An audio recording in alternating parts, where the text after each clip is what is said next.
allons voir dans cette vidéo quels sont les mécanismes de défense que nous utilisons pour les éviter ou bien dissimuler ces fameuses blessures de l'âme. Et Bobo décrit plusieurs mécanismes de défense que nous utilisions quotidiennement, afin d'éviter ou bien même dissimuler ces fameuses blessures. Tout d'abord, nous avons le déni. Il s'agit tout simplement de nier l'existence de cette blessure ou de la minimiser en se disant que cela n'a pas d'importance et que ce n'est pas grave. Cela peut également prendre la forme d'évitement.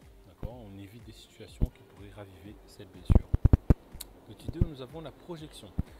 Par exemple, c'est lorsque nous attribuons nos propres sentiments ou comportements à quelqu'un d'autre. Par exemple, une personne qui se sent rejetée peut projeter ce sentiment sur les autres en pensant que personne ne l'aime, même si cela n'est pas vrai, ce n'est pas le cas. Ensuite, nous avons la rationalisation. Il s'agit tout simplement de justifier nos sentiments ou comportements en les expliquant par des raisons logiques ou rationnelles, même si cela ne correspond pas forcément à la réalité. Par exemple, une personne qui se sent abandonnée peut rationaliser en se disant qu'elle n'a pas besoin de relations étroites avec d'autres personnes. Sinon, il y a la compensation. Cela consiste à chercher à compenser la blessure en se concentrant sur d'autres domaines de la vie, comme par exemple le travail, les hobbies, plutôt que de faire face à la blessure directement. Sinon, nous avons aussi la colère, qui est aussi une possibilité d'évitement. La colère peut être utilisée comme mécanisme de défense pour éviter de faire face à la blessure et aux émotions qu'elle suscite. Cela peut se manifester par de l'agressivité, des attitudes sarcastiques ou même de la critique envers les autres.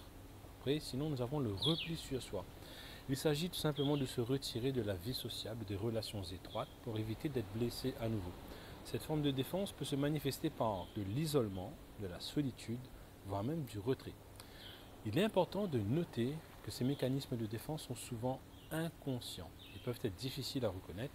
En travaillant à comprendre nos comportements et nos émotions, nous pouvons commencer à briser ces mécanismes de défense et à guérir nos blessures de l'âme. J'espère que cela a pu vous aider à voir un peu plus clair.